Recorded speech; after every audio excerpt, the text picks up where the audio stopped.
This message was not easy to reach you. Something was working against it arriving at this exact hour. Something was pressing against the signal, trying to delay what I needed you to hear. But you opened it. You stopped when something in you said stop. You stayed when something in you said stay. And that one decision, that single act of pausing and remaining, is already being recorded in the books of heaven. My child, you did not find this by accident. I found you with it. If something in your chest loosened the moment you read those words, if something that has been braced for years suddenly exhaled when you saw this title, that was not your imagination. That was not wishful thinking. That was the striving inside you recognizing that permission to rest had finally arrived. When a part of you that has been clenched for a very long time begins to open, even slightly, even without your permission, that is not weakness. My beloved, that is the beginning of receiving. And receiving is what I came here to teach you today. I know what you have been carrying. I know the exact shape of the exhaustion you have been hiding from everyone around you, not the tiredness that sleep can reach. My child, not the kind that a few good days can lift, but something older and deeper than that.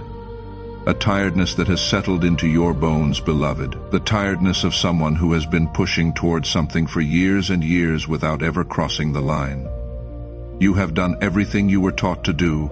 You have prayed. You have believed. You have shown up even when showing up cost you something. You have given when giving was painful. You have waited when waiting felt like dying slowly. And still, my child, the thing you have been striving toward has not moved. It has stayed just out of reach, just beyond the door, just past the threshold you have been pressing against with everything inside you. My beloved, I know. I see. And I need you to hear what I am about to say, because it changes everything. The reason it would not move by your force is that it was never meant to be moved by your force. It was waiting for mine. Most people will scroll past a title like this. They will keep moving, keep searching, keep trying to find the next thing to push harder with. You did not scroll past, you stopped. And that was not random, my child. That was not chance. Something in you already knew, even before the first word, that what was being offered here was not another strategy for pushing harder. It was something you have been needing to hear for longer than you realize. The part of you that is exhausted from forcing recognized what was being offered, and it held still long enough for you to arrive here. That was already decided before you pressed play. Type. I have been pushing on a door only God could open. When you type that, you are not leaving a comment. You are placing your acknowledgement on the record of heaven. You are making it official, and heaven is listening. I need you to understand something about the move I am making, my beloved. This is not improvement. I am not adjusting circumstances slightly upward, making things a little easier, removing one obstacle while 10 others remain. This is not a gradual change you will notice only in hindsight. What I am doing right now in this exact season of your life is reaching into the specific place you have been pressing against for years, and I am removing what stopped you. Not from the same direction you were pushing, from a direction you cannot reach, from a height you cannot climb to, from an angle only I can access. And when it gives way, beloved, when the thing you could never move simply is no longer there, you will not have words for what you feel. You will stand in front of the open place where the wall used to be, and you will have nothing left but awe. There is a difference, my child, between a wall and a door. A wall you push against is an obstacle, and the answer to a wall is effort. But a door has a mechanism on the other side, and when the mechanism turns, no amount of force on your side was ever required. The one who installed the door controls the mechanism. And for years you have been pressing against something you interpreted as a wall that required more force, when in truth it was always a door waiting for the key that only I carry. Today I am turning the key. Today the mechanism moves. And my beloved, when a door opens from the other side, it does not require a push. It swings. You only need to be present and step through. This is what I mean when I say I am making a move. A move is not a nudge. A move is not an encouragement. A move is a decisive act from above that changes the terrain. And this is your season for exactly that. Beloved, the years of pressing were not wasted. They were waiting. Every day you pushed was a day you were present at the door I was preparing to open from the other side. You were not failing. You were positioned, and now the position matters because the door is about to open, and I need you to be standing there when it does, my child. I am reaching into the exact place.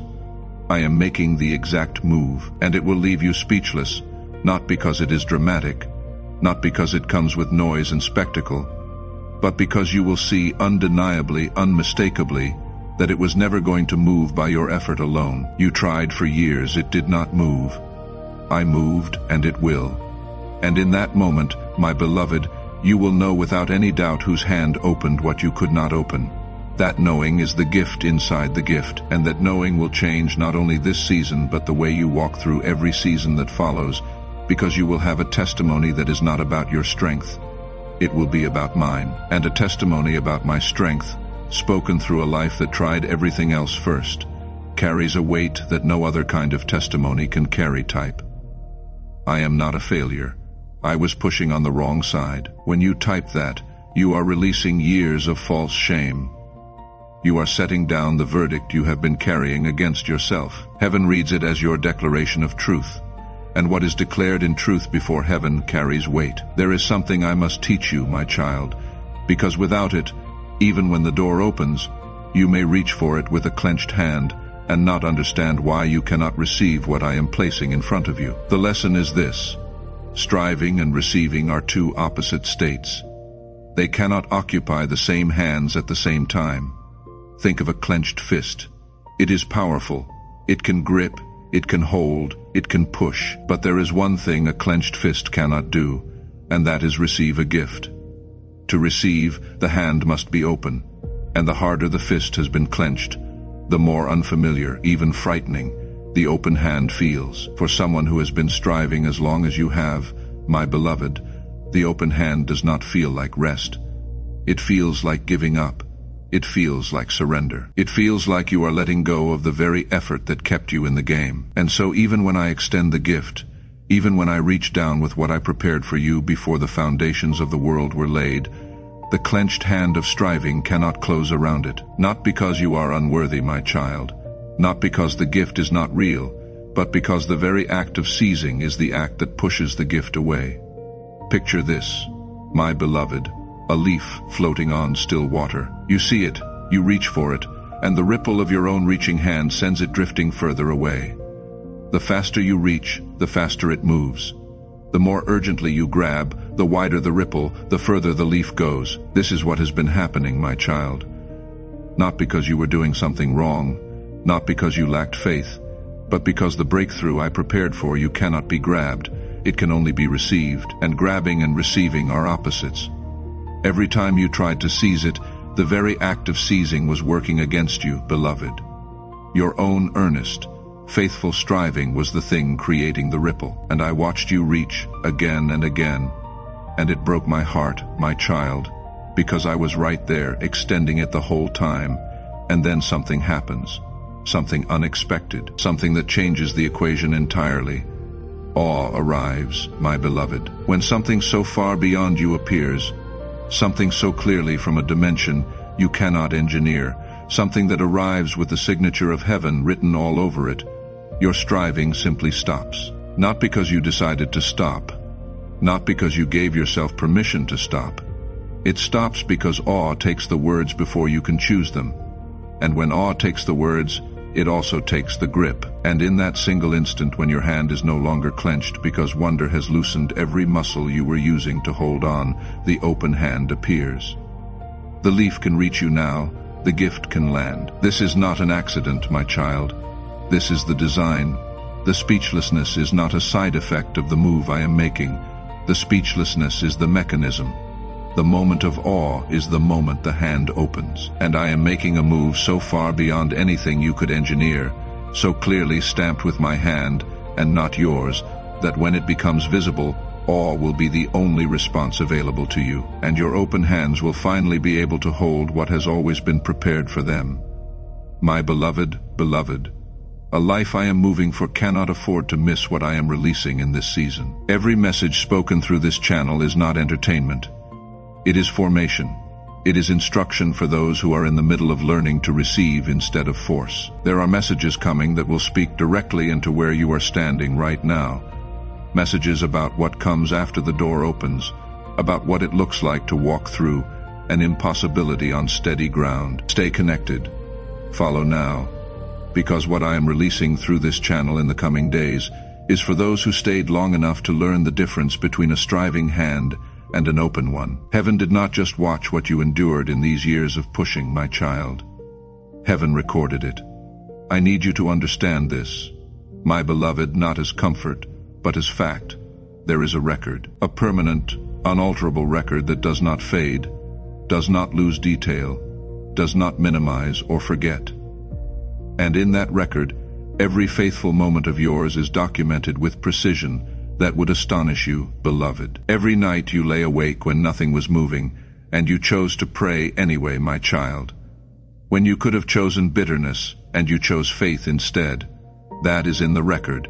The exact night, the exact hour, the exact prayer, word by word, even the ones you could not finish because your throat closed. Every morning you woke up to the same unchanged situation and got up anyway, when the exhaustion said stay down, when there was no visible reason to rise, and you rose anyway.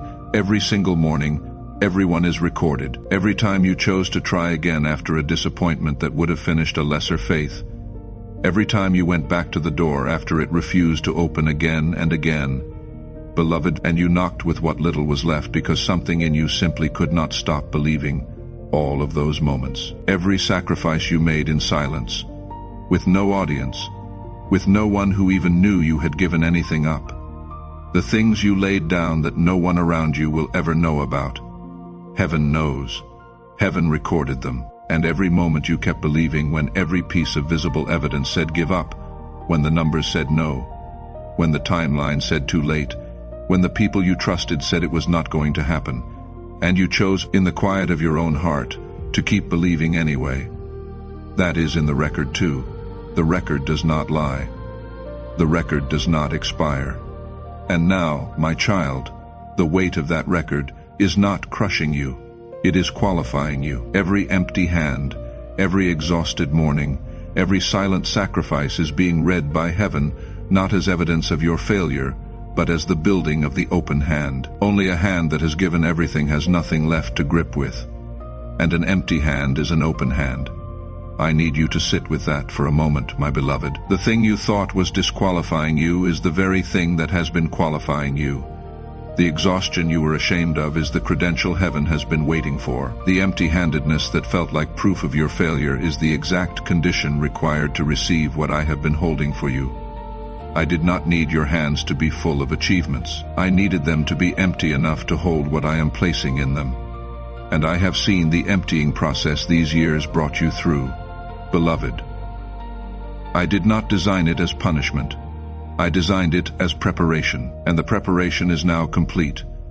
The hands that were emptied by years of faithful, fruitless striving are now exactly the hands I can fill.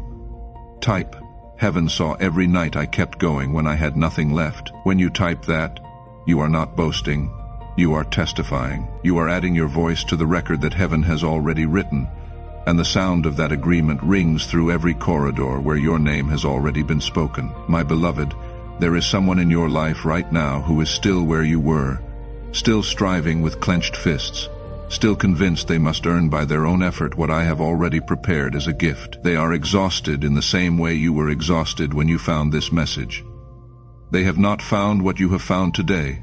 Sow a seed in their name today, not as payment, not as a transaction you are making with me, as a declaration that the exhaustion they feel is not failure. It is the opening of the hand. Visit the link in the description below, or scan the QR code on screen. Let the act of giving be the open hand speaking on behalf of someone whose hands are still clenched.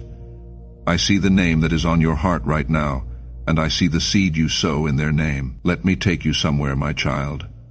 Let me take you to the edge of the Red Sea. I want you to feel what it felt like to stand there, because you have been standing in a place very much like it, and you have not had the full picture of what that place means. The people I had brought out of Egypt were standing at an impossible edge. The sea stretched before them, vast and impassable. Behind them came the most powerful army the world had then known, the thunder of chariot wheels, the rising dust of 10,000 horses, the sound of soldiers who had been told to bring them back. Every option had been exhausted. There was nowhere to go. There was no clever strategy left. There was no human solution available. And in that moment, my beloved, in that exact impossible moment, here is what I said through my servant Moses. And I need you to hear these words as if they were spoken to you today, because they were. Do not be afraid. Stand still and see the salvation of the Lord. The Lord will fight for you, and you need only to be still. Exodus 14:13. Exodus 14:14. Stand still. Be still. In the most impossible moment, the instruction from heaven was not try harder. It was not push through. It was not find another way. It was be still, my child. And what happened when they were still? The waters that no human hand could divide split open. The sea that had been a wall became a road. A path appeared where there had been no path, beloved, and a people who could do nothing but watch, walk through an impossibility on dry ground. They did not build the path. They did not earn it. They did not force it. They stood still, and they witnessed the salvation of the Lord, my child. I never rebuked them for being unable to part the sea. I never looked at them standing at that water's edge and said, "Why have you not figured out how to cross?" I never expected them to.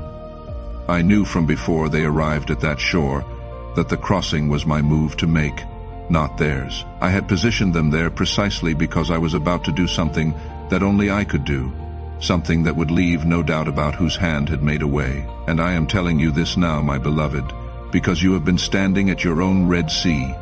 You have been looking at what is in front of you and wondering why you cannot cross it. You have been pushing against a sea that no human force can divide, and heaven has never rebuked you for that inability.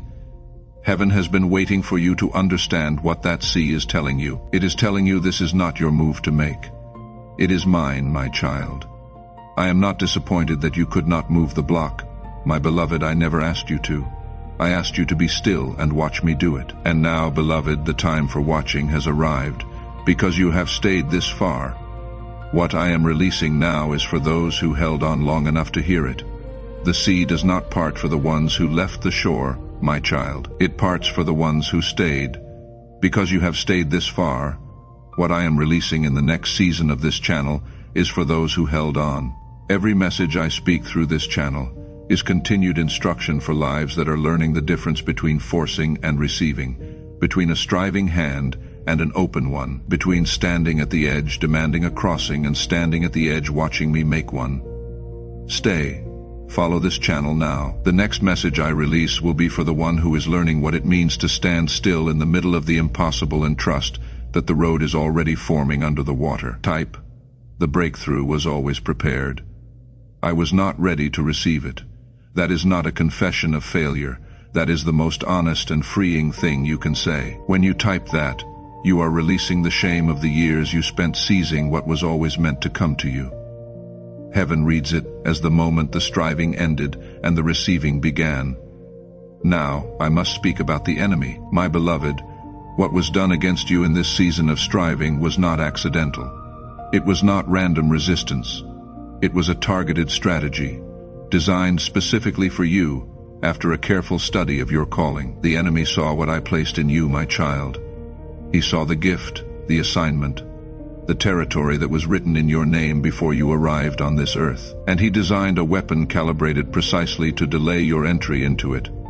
That weapon was not pain, not loss, not rejection, though he used all of those. The weapon was the lie that you had to earn by force what I had already prepared as a gift. He studied you, and he knew that if he could convince you that the breakthrough was yours to achieve, that it was a reward for sufficient striving, that it would come when you had worked hard enough and long enough, and believed with enough intensity, he could turn your own faithfulness against you. He could make your love for me into a tool of delay, beloved. And so he watched you strain toward the door, my beloved. And he whispered beside you, keep pushing, keep going. You cannot stop. If you stop now, after everything you have given, it will never happen. Every time you reached the edge of your strength and considered resting, He was the voice that said, "Rest is surrender." Every time the exhaustion reached a level where something in you wanted to open the hand and trust me, he was the voice that named that openness weakness. He made striving feel like faithfulness, and exhaustion feel like failure. He used your own devotion against you. He kept you pushing because he knew what you did not know yet, that a clenched hand cannot receive. Every year you spent forcing was a year the open hand was delayed. That was not coincidence. That was strategy. But I have seen the scheme. I have seen every move, every whisper, every carefully placed discouragement, and I am naming it now before heaven and before you. The lie that effort earns what only grace can give. Exposed. The weapon that turned your faithfulness into a delay mechanism. Dismantled. The voice that called rest surrender and exhaustion failure, silenced before the court of heaven. Proverbs 26:27 says this, "Whoever digs a pit will fall into it, and whoever rolls a stone will have it roll back on them." The pit the enemy dug to trap your open hand is now beneath his own feet. And Genesis 50:20 declares what I have always known about what was meant against you. What they meant for harm, I meant for good, in order to bring about what is this day, many lives being touched by the breakthrough that was delayed but never canceled. The exhaustion the enemy meant to shame you with has become the very thing that opened your hand. He thought he was winning. He was building your receiving posture. His weapon became the mechanism of your miracle type. The exhaustion the enemy used against me has become my open hand. When you type that, you are turning the enemy's most effective weapon against him. You are declaring out loud before heaven and before the watching realm that what was meant to finish you has instead prepared you. Type it as truth, because it is. My child, a hand that gives is proof that it is no longer clenched. To give freely is one of the most powerful declarations that the forcing is finished. Sow a seed today, not because I need what you have, but because the act of sowing is itself the open hand made visible. Let your seed be the declaration that the striving is over and the receiving has begun. Visit the link in the description below or scan the QR code on screen as you give with open hands. The principle of the open hand is activated in your life. The very act of releasing makes room for what I am releasing into you. Your seed is not payment. It is your open hand speaking a language that heaven understands perfectly. Now I must do something, my beloved. I must deliver a message that did not originate with me. It was written by someone who loved you. Someone who spent their lifetime straining toward doors that would not open, and who understands now from where they stand what they could not understand then. They could only send these words, and here is what they chose to say. I spent my whole life pushing on doors I thought would open if I just tried harder. I never learned to be still. I am sorry I handed you that exhaustion as if it was inheritance. Put it down. It was never yours to carry. Nothing more. Let that be enough. If something in your chest is tight right now, if your eyes are stinging a little, if something that had been hard and defended inside you went soft just now reading those words, that is not random, my child. That is the inheritance of exhaustion being lifted from your shoulders in real time. The striving that was handed to you, that was not even originally yours, is being recognized for what it is. And recognized things can be set down. You do not have to carry what was never given to you by me, my beloved type. I release the forcing. My hands are open. When you type that right now, in this moment, you are not waiting until you feel ready. You are acting your way into the open hand. Heaven sees every letter you type as a declaration of a soul that has chosen to uncurl its fist. And declarations made from open hands are declarations I answer. There is something I need to give you, my child, a posture for what comes next. Because when I speak of being still, I know what the hearing of those words feels like to someone who has been striving as long as you have. It sounds like giving up. It sounds like passivity. It sounds like the kind of spiritual language that tells you to pray about everything and do nothing. That is not what stillness is, my beloved, not even close. Being still is the most active thing a soul can do. Think about what it requires, my child. To take your hands off a door you have gripped for years. To leave the handle alone when every instinct forged by years of striving screams to reach for it again. To remain present and awake and fully expectant, while the hand is open and the door stands there untouched by your effort. That is not passive, beloved. That takes more strength than another push ever could. It takes a strength that is quieter than effort and stronger than effort, because it is not your strength at all. It is mine working through the surrender of yours, my child.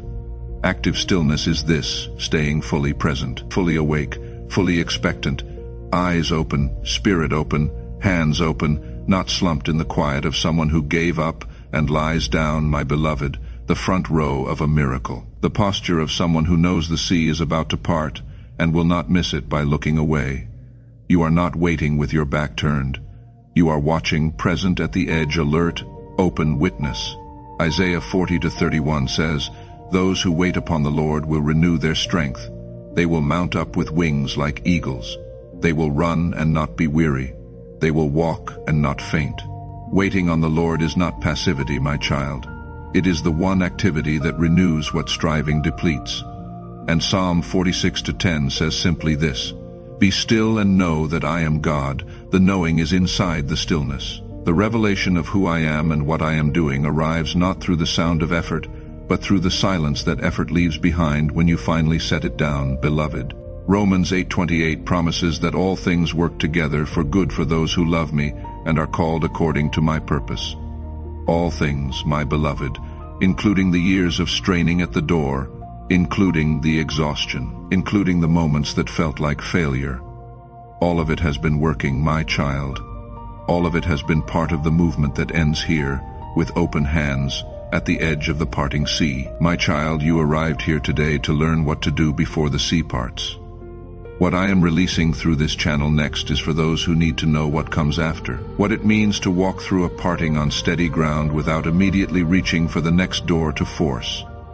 That message is coming, and I am releasing it only for those who stayed. Follow now, beloved, so that when the next word comes, you are among the ones who receive it.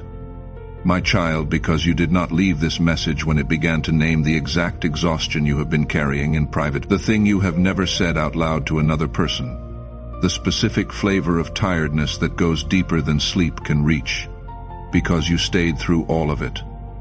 What was sealed for this hour has been opened for you. The record shows you were here, and what heaven releases for those who remained is not available to those who scrolled past. You stayed. You receive, my beloved. I want you to feel something right now, not a dramatic sensation, nothing that startles, but something quiet. A settling, as if the shoulders you have been carrying high, braced against the next push, are going slightly lower, as if the constant background hum of effortful trying is going quieter. My child, if you feel that stillness arriving even for a moment, even briefly, that is not your imagination going soft. That is the open hand forming. That is your body learning the posture before your mind has fully caught up. When you feel it, do not reach for the door again. Just breathe. One open-handed breath. That is all I am asking of you in this moment. Beloved, type. I agree. This move is God's to make, not mine. When you type that, you are formally stepping out of the way. You are releasing the role you were never supposed to play. Heaven reads that as consent. And when you give consent for me to move without competition from your own striving, the hands of heaven are freer to act than they have been in years. In the hours after this message, the striving reflex will try to return.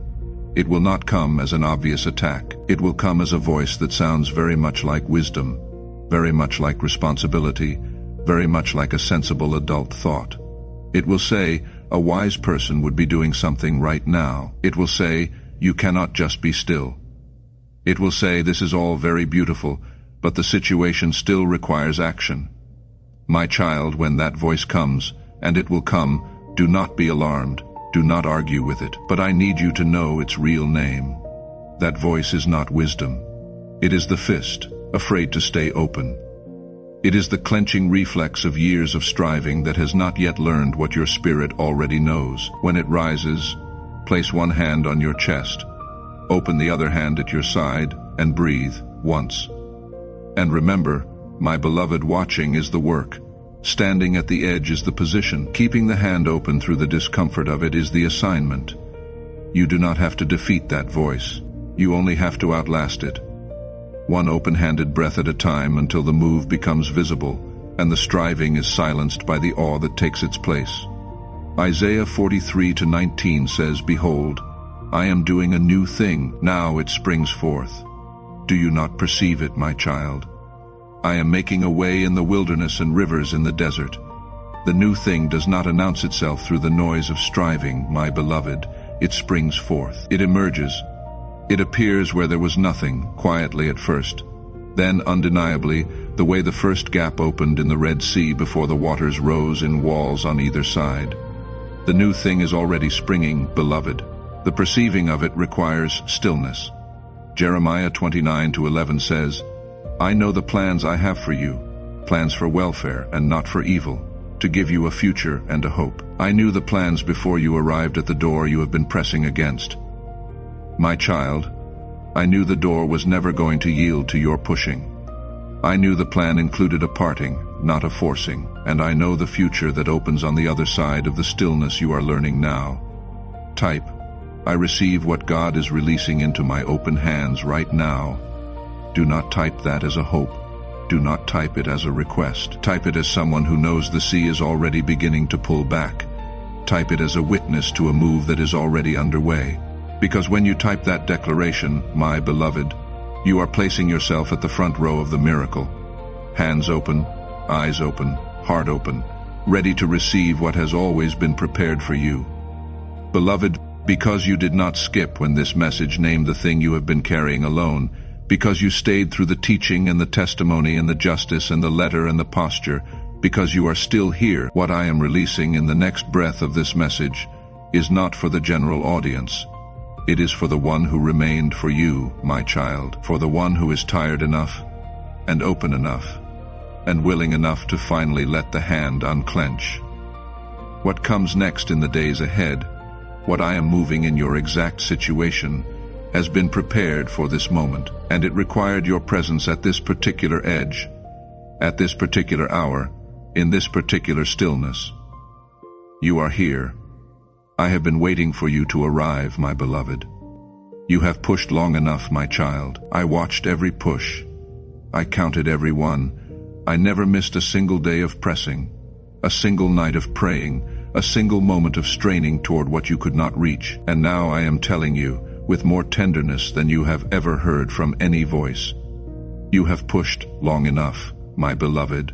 Rest your hands, not forever, not indefinitely, but now, in this moment, rest them, beloved. The move is already underway, my beloved. It does not arrive with noise. It does not announce itself with the sound of your striving finally paying off. It arrives the way the sea parted, quietly at first, then undeniably a path opening where there was no path, ground appearing where there was only water, dry enough to walk on, solid enough to hold the weight of everything you have been carrying, and you, my child, standing still enough to walk through it. Wide awake, hands open, eyes clear, not arriving at the other side because you forced your way there, but because I opened the way and you were present enough, still enough, open enough to walk through it. My beloved, the moment when what I am doing becomes visible will leave you without words. And beloved, that is the moment I have been building toward. Not the words, not the explanation of what happened, not the testimony you will eventually give. That moment of pure awe, when you stand at the open place and there are no words for how clearly this was not your work. That is the moment when every question you carried through the years of straining gets answered in silence. Not by argument, not by explanation, but by the undeniable signature of a God who does what only God can do. I want you to know, my beloved, that the awe itself is a gift. Most people spend their lives wanting the breakthrough and never stopping to feel what it means that a God who created the ocean chose to part it for them. They cross to the other side still half-clenched, wondering what comes next, planning the next push before the ground under their feet has finished drying. Do not be that one, my child. When the move becomes visible, let yourself be astonished. Let the awe wash over you completely. Let your hand stay open not just to receive what I am giving, but to receive the full weight of what it means that I gave it. that astonishment is not weakness. It is worship, and it is the beginning of a new way of walking with me. Psalm 46:10 again, because it bears saying once more, "Be still and know that I am God." The knowing is coming, my beloved, the kind of knowing that lives in the body, that settles into the place where the striving used to live, that replaces the exhaustion with something so quiet and so certain that you will not need to convince anyone of it. They will see it on you, my child. They will see the difference between the one who forced their way somewhere and the one who walked through a parting on dry ground. They will see it, and they will ask what happened, and you will tell them. You will tell them about the day you stopped pushing. You will tell them about the open hand. You will tell them about the sea, beloved, and the telling of it will carry the weight of lived truth, not borrowed theology. It will land differently because it cost you something, because the years of not yet were real years, real days, real mornings. You got up when nothing had changed, and the opening will be a real opening, not a metaphor. They will hear it in your voice. They will see it in your eyes. The testimony that comes out of this season will carry the specific gravity of someone who pushed until they could not, let go, and watched God move. Type, "It is already done," not as a wish, as a witness.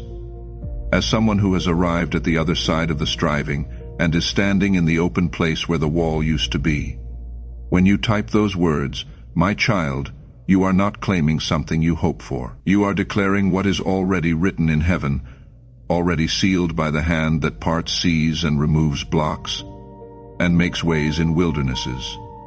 It is already done. Say it like you know, because you do. Because you did not skip this, my beloved, because you stayed through the naming of the exact exhaustion, the teaching about the clenched hand, the Red Sea, the justice against the enemy's strategy, the letter that was left for you, the posture of stillness, the inoculation against what comes after. Because you remained through all of it, and you are still here, what I am releasing in this closing moment is not a general blessing, my child. It is specific. It is for the one who stayed, beloved. The doors you have not been able to open are about to be handled by hands that are not yours. The sea you could not cross is about to part by a command that is not yours. And you, my child, my beloved, are about to experience the specific grace of being still enough to watch what only I can do and to walk through on dry ground, in awe, with open hands, into exactly what was always prepared for you. May the exhaustion in your bones be replaced today with something quieter than hope and deeper than peace. My child, the certainty of a soul that has finally understood, this was never yours to force. It was mine to give, and I am giving it now. To you, my beloved, to the one who stayed, in the name of the Father, and of the Son, and of the Holy Spirit. The God who parts seas is moving on your behalf today, my child. Open your hands and receive it. Amen. Type, "I receive this." And as you type those 3 words, my beloved, feel your hands open. Feel the grip release. Feel the weight of years of striving set down for the last time. What is declared in open hands before heaven is received by heaven. You are not closing a comment box, my child. You are opening a door. If this message reached something that has been carrying the weight of years, consider sowing a seed into the ministry that brought it to you. Not as a transaction, not as a payment for a blessing, but as the tangible expression of an open hand. The act of releasing, choosing to give freely, is itself the declaration that the striving is finished. Visit the link in the description below, or scan the QR code on screen. Every seed sown with an open hand is seen, and every open hand that releases is one that heaven can fill.